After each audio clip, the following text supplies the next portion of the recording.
Mais enfin, pourquoi vous me regardez comme cela? Allons, vous ne vous souvenez pas de moi? Faites un effort, bon sang. Regardez, c'est moi sur cette photo. Peut-être que vous ne vous en souvenez plus, mais vous m'avez forcément déjà aperçu quelque part. Jack and Jones. Jones, do you think it's better with Dr. Pepper?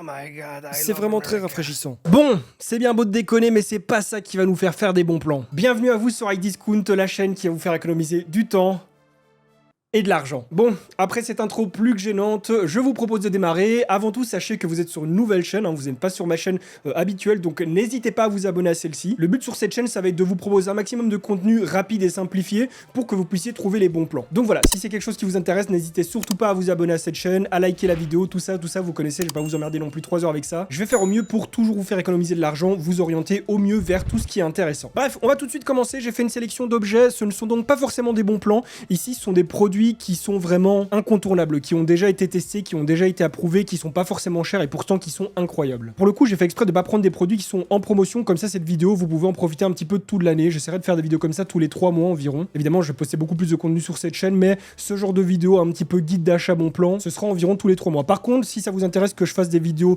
maintenant qu'on est en période de solde, n'hésitez pas à me le dire dans les commentaires. On commence tout d'abord avec un classique de chez Logitech, la G502 Hero. C'est vraiment une souris qui est incontournable, ça fait des années que je la conseille, je l'ai utilisée pendant des années, j'en ai encore une ici.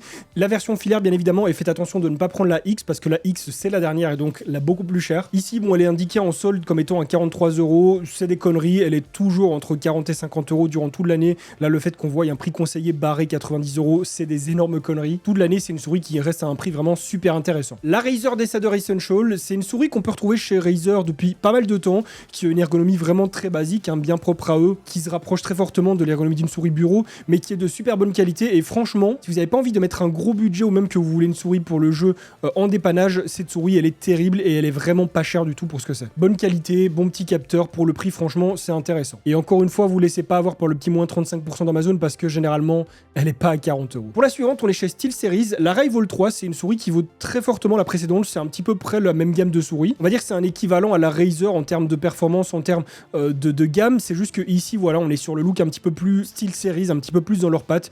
Voilà, pour ceux qui préfèrent la marque à Razer. Et donc voilà, c'est une souris que j'ai acheté 1 ou 2 fois pour des guides d'achat sur l'autre chaîne, elle fonctionne vraiment super bien, surtout pour le prix. La suivante, pour si jamais vous êtes fan de chez Corsair, la Harpoon Pro RGB. Ici on est sur une souris qui est toujours sur une gamme de prix moins de 30 €, sauf qu'on a un capteur qui est quand même pas mal plus gros, hein, qui peut monter jusqu'à 12 000 dpi. Et on est sur une souris qui est plutôt légère et qui va être axée pour l'FPS. La suivante, celle-ci est un cran plus chère, mais je me suis dit pourquoi pas proposer quelque chose également au gaucher. Toujours chez Corsair, la M55 Pro RGB, donc c'est une souris ambidextre parce que c'est quand même très rare les souris pour gaucher, il faut le dire. Donc voilà, ici on a une souris qui peut convenir aussi bien au droitier qu'au gaucher, 12 400 dpi, c'est pas mal. Mais en tout cas voilà, elle a une prise en main qui est vraiment très neutre, qui n'a pas de forme pour pouvoir être utilisée par les gauchers et les droitiers. On retourne chez Logitech, la G203, ici on est vraiment sur une souris qui est très entrée de gamme, très légère, un capteur qui est un petit peu plus petit mais qui encore une fois n'est pas très cher. Et surtout on est sur une souris qui est petite, qui sera donc adaptée aux petites mains. La suivante, bah vous les connaissez peut-être, Flow Up, les French Hardware. Ils ont lancé leur marque il y a un petit moment maintenant et j'ai eu l'occasion de tester cette souris, hein. Je crois que je l'ai d'ailleurs ici ou alors je l'ai fait gagner, je sais plus. Une souris qui est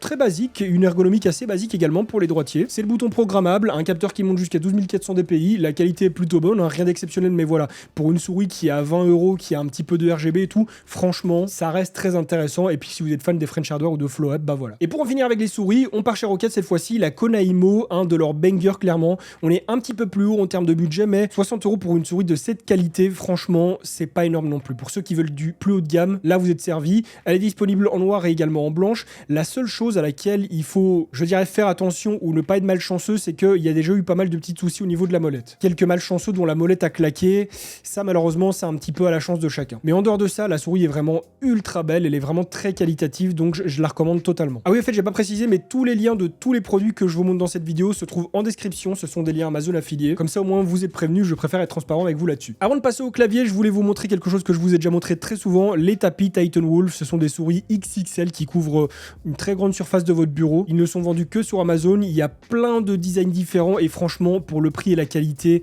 c'est vraiment donné. Le tapis arrive nickel, super bonne qualité. Il y a plein de designs différents. Il y en a pour tous les goûts et toutes les couleurs presque. Et donc 20 balles pour un tapis XXL, c'est pas grand chose. Et il existe également une version RGB qui coûte un tout petit peu plus cher, mais qui du coup, voilà, aura tout le liseré en RGB pour ceux qui veulent décorer davantage leur setup. On passe donc maintenant au clavier en commençant chez Logitech, le G213 Prodigy. Donc ici, on n'est pas sur un clavier mécanique, mais un clavier à membrane, mais qui est vraiment de très très bonne qualité. C'est vraiment de la très bonne membrane. Les touches sont vraiment super réactives, elles ne font pas beaucoup de bruit, donc voilà, ça vous permet de quand même payer un petit peu moins cher pour quelque chose qui est complet et surtout qui est de qualité. Parce que certes, il existe des claviers mécaniques qui coûtent le même prix, mais qui sont vraiment de qualité ultra cheap. Ici, vous avez vraiment la qualité Logitech, donc quelque chose de vraiment très sérieux. Et puis qui est quand même joli, qui est fourni avec un repose-poignet. Non, vraiment, ce clavier, pour ceux qui aiment le membrane, c'est vraiment une petite frappe. Toujours dans la même gamme de claviers qui est très qualitative et cette fois-ci chez Corsair, donc du haut de gamme également. Le 455 RGB Pro, un clavier banger qu'ils ont vendu de ouf. Encore une fois, c'est du membrane. Je vous le propose pour ceux qui préfèrent peut-être Corsair à Logitech et en plus parce que sur celui-ci, vous avez toute une rangée de macros sur la gauche. Et donc un clavier qui est assez complet et vraiment, ouais, le K55, ils l'ont vendu de ouf à une époque. Ici, on est sur la nouvelle version qui est sortie il y a pas si longtemps. C'est une sorte de gros remaster, un gros refresh. Et pareil, comme pour tous les produits que je vous ai présentés jusqu'à maintenant dans la vidéo, je l'ai eu entre les mains et même si personnellement le membrane ne me convient pas, ce clavier est vraiment super cool. Cette fois-ci dans le mécanique, il coûte son petit prix, le Roccat Pyro. Il ressemble quand même vachement au Vulcan, on reste dans cette patte de chez Roccat, mais il va être juste plus arrondi, il va avoir des biseaux, voilà, des coins plus arrondis et surtout il coûte quand même moins cher. Faut dire que le Vulcan est quand même pas mal plus cher. Encore une fois, un clavier que j'ai eu en main qui est vraiment super au niveau de la qualité, qui est top. Il dispose de switch RED, il y a un repose-poignet qui est fourni avec et évidemment vous pourrez profiter du software de chez Roccat. Le suivant, cette fois-ci on est chez Cooler Master. C'est rare que je recommande des claviers à eux dans un guide, mais celui-ci est plutôt pas mal. C'est le MK110. Alors ce clavier dans la description, il faut faire attention. Il est présenté comme un clavier gamer mécanique. Qu'est-ce que ça veut dire? Que c'est un clavier hybride membrane mécanique? Ça ne veut absolument rien dire. Mais ici, il vous le présente comme un clavier mécanique pour que vous compreniez mécanique et que du coup, waouh, clavier mécanique, j'achète tout ça. Non, pas du tout. Ce n'est pas un clavier mécanique. Attention, c'est du membrane qui est encore une fois très bon, qui est très réactif, de très bonne qualité. Pour ceux qui préfèrent le membrane ou qui n'ont pas le budget pour un mécanique, c'est vraiment super. Mais par contre, ce n'est pas un mécanique. On passe maintenant au casque et on démarre directement avec une légende, le Fnatic Greac. Donc ce casque, vraiment, il n'y a aucun reproche à lui faire pour son prix. Pas cher, confortable, robuste, de belles finitions, même si le casque est assez simple et ressemble à tout ce qui a déjà été fait du côté de chez HyperX par exemple. Une qualité de son hyper bonne et alors surtout un micro de fou. Genre vraiment, ce casque a beaucoup de qualité et très peu de défauts. Personnellement, je ne lui en trouve pas beaucoup si c'est le fait qu'il n'ait pas beaucoup de personnalité au niveau du design. Mais si vous vous en foutez et que vous voulez quelque chose qui fonctionne du tonnerre, que ce soit au niveau du son ou du micro, c'est vraiment le top. Franchement, je crois que de tous les casques pas chers que je recommande, c'est celui-ci que je recommande en prio. Le suivant n'est autre que le Corsair HS65 Surround. Donc ça pareil, c'est un casque qui pour moi est vraiment top, que ce soit point de vue rapport qualité-prix, performance. Cette fois-ci, on a un prix qui normalement est un petit peu au-dessus du Fnatic React, mais on a un casque qui pour moi a de meilleures finitions, un logiciel, puisque vous pouvez utiliser IQ avec ce casque. On a la qualité de fabrication de Corsair, le design, et puis surtout on a un son de bonne qualité et un micro d'excellente qualité. C'est pour moi un des meilleurs micros que j'ai vu sur un casque micro. Il est disponible en version blanche et noire, et alors faut savoir qu'il existe également le même en wireless. Il est quand même un cran plus cher, mais vous bénéficiez de la même qualité de son et de micro, et pratiquement du même casque. Il sera juste un petit peu plus lourd puisqu'il est sans fil. Mais malgré qu'on soit sur du sans fil, ils ont quand même fait un super bon micro. Pour vous dire, sur mon setup de jeu et pour le stream, j'utilise le HS80 au quotidien, son grand frère qui est un petit peu plus performant, on va dire, mais voilà. C'est deux casques qui se ressemblent très fortement au niveau de la qualité et du design, et franchement, pour l'instant, j'ai pas envie de changer, quoi. Pour le suivant, on passe chez Logitech, donc le G432, un casque qui est pas forcément cher, qui est plutôt confort, de bonne qualité. Au niveau du son, on est très bien, il crache bien. Au niveau du micro, cette fois-ci, c'est un peu différent, c'est vraiment pas ouf. Si vous voulez un casque pour son micro, c'est vraiment pas celui-ci que je vais vous conseiller. Si vous voulez un casque pas cher, qui a toutes les qualités que je viens de vous citer juste avant, c'est un très bon casque pour tout ça. Et encore une fois, il ne faut pas se fier au fait qu'il soit marqué moins 44% parce que ça fait des mois, des semaines qu'il est à 50 €. Les vendeurs sur Amazon au niveau du prix, ils ont vraiment aucun scrupule là-dessus, c'est n'importe quoi. Cette fois-ci, on passe du côté micro. Alors, vous devez le connaître, El Famoso Fifine USB, plus précisément le modèle K669B. Ce micro, mes amis, je l'avais acheté pour un guide d'achat, j'avais aucune putain d'idée de ce qu'il allait donner, j'avais un petit espoir, j'avais un bon feeling. Au moment où je l'ai branché, que je l'ai essayé, j'ai trouvé ça formidable. La qualité du son, la petite gueule du micro qui est sympa, qui fait quand même un petit peu pro, il est pas très grand, non franchement, pour ce prix-là, c'est fou. Normalement, il coûte plutôt 30 €, ici il est un petit peu moins cher, mais même pour 30 €, c'est rien quoi. Le bordel, il coûte la moitié du bord du M1 et il est limite meilleur en termes de qualité. Et alors, si vous voulez un micro en XLR plutôt qu'en USB parce que vous avez une table son quoi chez vous, le Neewer NW800, c'est donc un BM800. Encore une fois, micro qui coûte pas grand chose mais qui délivre une qualité de son qui est top. Ça frôle le professionnel en fait. Genre vraiment que ce soit pour des vidéos, pour des concours, pour plein de choses, j'en ai eu vraiment beaucoup qui sont passés chez moi des BM800. Il m'en reste 2 ici. BM800, BM800. Pareil pour le Fifine, j'en ai encore un chez moi, ça doit être le 3e ou le 4e qui passe et bon, je les fais à chaque fois gagner. Et d'ailleurs, vous savez quoi, ces 3 là, je vais vous les faire gagner là sur Kik. Je fais des lives sur Kik, ma chaîne se trouve en description, n'hésitez pas à passer à vous follow dessus. De temps en temps, complètement au hasard, je ferai gagner des trucs comme ça. Donc Neewer NW800 si ça vous intéresse, le lien en description comme pour le reste. Et alors pour le bras, un Logi Link, je l'avais également présenté dans une vidéo, c'est vraiment un bras qui est top. C'est une copie conforme du Blue Compass, hein, ce bras qui coûte 200 € je crois. Ici on est plutôt aux alentours des 40-50 €. Quand il y a beaucoup de gens qui l'achètent, il peut monter un petit peu jusqu'à 60, mais voilà. Généralement, c'est plutôt 40-50. Et c'est un bras qui est super ergonomique, qui fonctionne bien, qui est pas très cher, qui est qualitatif et surtout qui peut tenir des micros assez lourds. On passe maintenant aux écrans. On commence avec la marque Korui, qui sont vraiment... Enfin, pour moi, c'est une découverte récente. J'en avais déjà entendu parler et tout, mais j'avais pas trop confiance. Et là, récemment, pour les avoir testés, pour avoir eu le produit en main, franchement, pour le prix, c'est top. Évidemment, il y a mieux au niveau de la dalle, tout ce que vous voulez. Hein, c'est des dalles de qualité, voilà, entrée de gamme, mais qui font très très bien le taf. Mais pour les gens qui ont pas envie de mettre 400 balles dans un écran, ou même, je sais pas, 800, 900 balles dans un setup avec double ou triple écran, ici, vous avez un écran 24 pouces, 1080p, donc Full HD, et une fréquence qui peut monter jusqu'à 165 Hz, le tout sur une dalle VA. Et ça, franchement, pour le prix, c'est pas super cher. Les écrans sont propres, ils sont de qualité. Si 24 pouces c'est trop petit pour vous, pas de souci. Il y a la version 27 pouces, celui-ci il est incurvé, l'autre non. Mais donc voilà, cette fois-ci on est sur du 27 pouces, 2560 sur 1440, 144 Hz, temps de réponse à ms. Et alors quelque chose qui est très cool que j'ai pu voir sur ces écrans en les ayant en main, c'est que la bordure est vraiment très très fine. Vous n'avez pas genre une grosse bordure dégueulasse et qui du coup diminue vachement la taille de l'écran. Non, non, là la dalle est vraiment grande. En plus de ça, leurs écrans sont compatibles VESA, donc ça veut dire que vous pouvez les fixer à un bras écran ou un bras mural, c'est top. Certains vont dire oui, bon ça normal et tout, bah non. Il y a encore des écrans en 2023 qui coûtent 300 € et qui n'ont pas la norme VESA, qui n'ont pas la fixation VESA. Donc ici pour des écrans qui coûtent même pas 200 €, bah c'est vraiment cool. Et alors on a le même écran mais cette fois-ci en all incurvé pour ceux qui veulent des écrans plats, mais sinon les specs sont exactement les mêmes. Justement on parlait de VESA, moi je vais vous parler des bras qui vont avec. Si vous n'avez qu'un écran, le bras Amazon basique fait franchement totalement l'affaire, il est super robuste, il est vraiment super ergonomique et très facile à installer et en plus pas dangereux comparé à certains autres bras. Vous avez le même en double si le modèle vous intéresse, si l'ergonomie vous parle. Donc si ce genre de support vous parle pas, que vous voulez quelque chose de beaucoup plus amovible, on a donc les supports de chez Putorzen. Et encore une fois, ici on est sur quelque chose qui est pas trop cher, qui est de qualité et cette fois-ci qui est très ergonomique puisqu'on peut facilement monter et descendre les écrans. Si je dis pas de bêtises, ils sont montés sur vérin, donc vous montez l'écran à la position que vous voulez, il ne bougera pas. Et alors encore une fois, on a le modèle simple et le modèle double pour ceux qui veulent pouvoir placer 2 écrans. Mais par contre, petit disclaimer, veillez bien à prendre toutes les précautions pour installer ça parce qu'il y a pas mal de gens qui se sont repris un retour de bras en fait de vérin. Waouh, ma chevelure flamboyante ne veut pas tenir en place. Je disais donc qu'il y a pas mal de gens qui se sont pris un retour de bras en fait à cause du vérin ou de rechange, je sais pas exactement, mais qu'en gros le bras est remonté d'un coup quand il n'avait pas installé l'écran dessus. Parce qu'en fait il y a vraiment beaucoup de force dans ces bras. Une fois que vous installez les écrans, ça devient très flexible, très smooth, mais tant que vous n'avez pas mis du poids dessus, donc vous n'avez pas installé les écrans, ça peut remonter très fort et donc vous pouvez vous le prendre dans la tronche. Faites vraiment attention à ça. Ces bras sont géniaux, mais il faut les manipuler avec précaution à l'installation. Ici, petit accessoire un peu gadget toujours pour les écrans, une light bar, celle-ci vient de chez Xiaomi. Ça peut paraître un petit peu cher, mais pas forcément, surtout que ici on a une manette de commande sans fil. Mais en gros, c'est une barre que vous allez mettre au-dessus de votre écran et qui va adoucir un petit peu les lumières qui vous sont projetées dans la tronche. C'est parfait si vous avez des sessions nocturnes sur le PC, que ce soit pour bosser, que ce soit pour jouer. Avoir une lumière comme ça qui diffuse entre vous, un rideau de lumière, donc oui, entre vous et l'écran, c'est vraiment très très bien pour la vue. Pour le confort, ça fatigue moins les yeux, c'est vraiment cool. Moi j'ai une barre comme ça dans mon setup depuis quelques mois et franchement, je m'en passe plus. Côté périphérique, on a fini, on va maintenant passer aux composants. Ici pour le coup, je vais pas trop vous parler de processeur parce que ce serait un petit peu long. Si vous avez envie d'un guide d'achat de processeur où je parlerai de plein de choses, d'utilisation, de chauffe, de prix, enfin voilà, n'hésitez pas à me le dire, comme ça je fais vraiment une vidéo dédiée sur les processeurs, un gros guide d'achat sur les processeurs avant les prochaines générations. Mais là du coup je vais directement passer aux cartes mères. Pour inaugurer ça, la MSI MPG B550 Gaming Plus. Dans les B550, c'est l'une des plus intéressantes en termes de rapport qualité-prix. On a pas mal de petites features intéressantes dessus. La seule chose qui manque selon moi c'est le Wi-Fi, mais bon, pour ce prix là on peut pas tout demander. 130 € pour une carte mère comme ça, et encore c'est son prix durant presque toute l'année, hein, le petit 28% on l'oublie. On passe côté Intel, la MSI Pro Z690A Wi-Fi en DDR4, pour moi probablement probablement le meilleur compromis en termes de rapport qualité-prix pour du Z690, pour du LGA 17. On a une carte mère qui est solide, qui peut tenir de grosses charges, pour mettre le processeur que vous voulez dessus, le Wi-Fi est dessus. Elle aussi, elle embarque plein de bonnes features.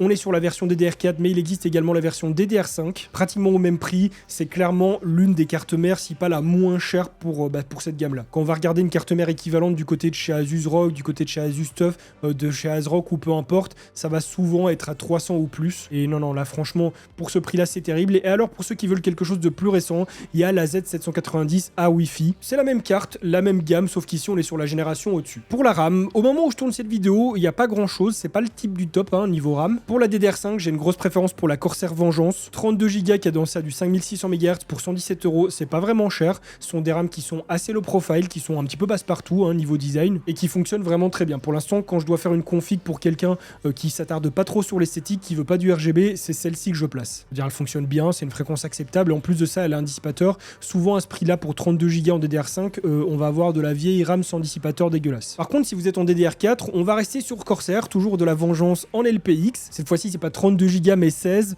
Par contre, voilà, 56 €, c'est pas très cher payé. Bon, 3200 MHz en K16, c'est pas une fréquence de fou, mais pour 56 €, c'est plutôt honorable. Pour ceux qui ont besoin de plus de 16 Go, donc 32 par exemple, et surtout qui veut quelque chose d'un petit peu plus Jean-Michel LED avec un peu de RGB, la Corsair Vengeance RGB Pro, 100 € pour 32 Go cadencé à du 3600 MHz, ça passe bien, la RAM est très belle, moi c'est une de mes préférées niveau esthétique, et même si elle a pas très bonne réputation, pour ma part, ce n'est que mon point de vue personnel, j'en ai dans le PC dans lequel je suis en train de tourner, j'en ai sur le PC qui est dans la pièce d'à côté, j'ai jamais eu aucun souci. Après, ça veut pas dire que ça n'arrive jamais, toutes les marques peuvent avoir des failles. Mais pour ceux du coup qui veulent pas de la Corsair, la Kingston Fury Beast 16 Go cadencée à du 3200 MHz, 57 €, donc on est sur quelque chose d'assez équivalent en termes de performance et de prix par rapport à la Vengeance LPX de chez Corsair, sauf que cette fois-ci on a un petit peu de RGB, c'est plutôt mignon, voilà, pour ceux qui veulent quelque chose d'un peu plus décoratif, pareil, je peux vous la conseiller sans problème. On passe maintenant au niveau des SSD, le Samsung 970 Evo Plus. En ce moment, il n'y a plus de version 1 Tera dispo, on a plus que des 2 Tera, mais par contre, 85 € pour 2 Tera avec ces fréquences-là, enfin ces vitesses d'écriture et de lecture-là, c'est plutôt un bon plan, je dirais. On est à 3500 en lecture et 3300 en écriture.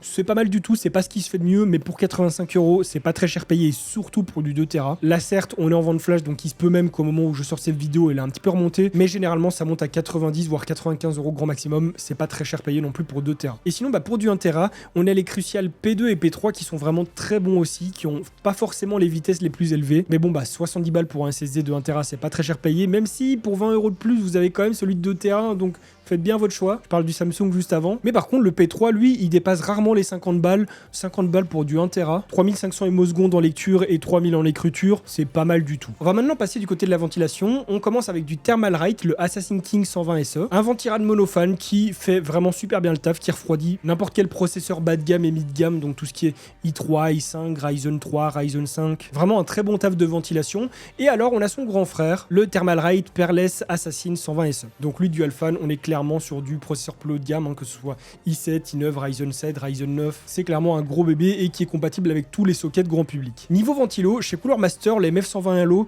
franchement, c'est ce que j'ai actuellement dans mon énorme PC et ça marche du tonnerre. 16 balles pour un ventilo 120 mm et qui en plus de ça est RGB, c'est pas grand chose. Mais en plus, quand ils sont efficaces et qu'ils font un gros travail de ventilation, c'est vraiment le top. Donc ils sont disponibles à l'unité, en blanc, en noir et vous pouvez également les avoir en pack de 3. 50 balles le pack de 3, c'est pas très cher payé non plus et franchement, la qualité de ces ventilos, que ce soit la qualité de fabrication, le design et même voilà la ventilation, c'est vraiment un super bon produit. Autrement, vous avez les Arctic P12 et ceux-ci, il y en a toute une chier. On a les P12 à RGB qui coûtent moins de 20 balles, on a les P12 Silent qui coûtent 6 balles, on a les P12 Slim qui coûtent 25 € en pack de 3 et même le P12 classique qui est à 6 €. Non, vraiment, les prix c'est n'importe quoi, c'est pas cher du tout. Ça fait un super bon travail de ventilation.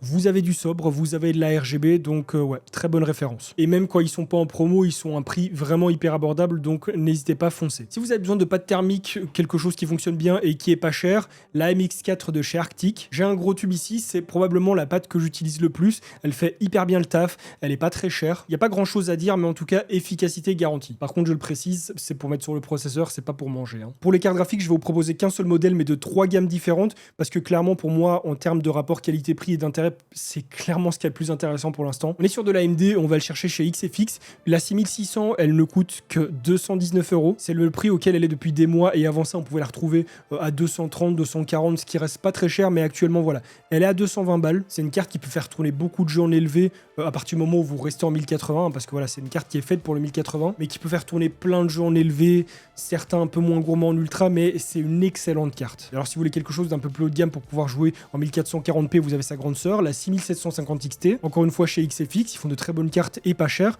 et franchement ouais, le prix est 380 € pour une carte comme ça, c'est vraiment pas cher. Ici on est sur une carte plutôt haut de gamme, et à côté de ça, pour le même prix, vous avez la 4060 de chez Nvidia qui est plutôt entrée de gamme et qui a des performances bien en dessous de celle-ci. Donc ouais, non, la 6750 XT est pour ce prix-là un putain de banger. Et alors là, les amis, je ne veux plus rien entendre parce que pour jouer en 4K, en ultra, avec un taux de FPS très élevé, la RX 6950 XT, toujours chez XFX, c'est encore l'une des cartes les plus puissantes de chez AMD. 630 €. Vous savez ce qu'on a chez Nvidia actuellement pour 630 € environ? Une 4070. Et ça, mes amis, en termes de performance, ça vaut bien plus qu'une 4070. Évidemment, vous n'allez pas bénéficier du DLSS 3, évidemment, vous n'allez pas bénéficier de l'Heavy One, mais est-ce qu'on s'en battrait pas un petit peu les couilles de l'Heavy One quand on joue à des jeux, et surtout quand il n'y a rien qui prend en charge le Heavy One? Oui, mais DaVinci Resolve, OBS et tout, non, on ne peut toujours pas streamer en Heavy One. On passe maintenant aux alimentations. On va commencer par les alimentations MSI qui sont vraiment très très bonnes, qui ont une très bonne réputation. Bon, ici on commence sur de l'entrée de gamme pour ceux qui n'ont pas de grosses configs et qui veulent pas mettre trop d'argent. La A650BN, donc 650 watts, certifié 80 plus bronze, petite certification, petit rendement, on est sur du non modulaire, mais on est quand même sur une ligne qui délivre 650 watts et qui fonctionne très bien. C'est parfait par exemple si vous avez une carte graphique entrée au milieu de gamme, du style 6600, 6600 XT, peut-être 6700 XT, mais là, faut pas trop dépasser parce qu'on serait plutôt sur du 750. Mais du coup, si vous avez besoin d'une 750, on en a une. La MSI MPG A750GF, cette fois-ci une alimentation certifiée Gold, full modulaire, donc vous choisissez les câbles que vous voulez, 750 watts, et celle-ci, pour l'avoir eu très souvent entre les mains, passée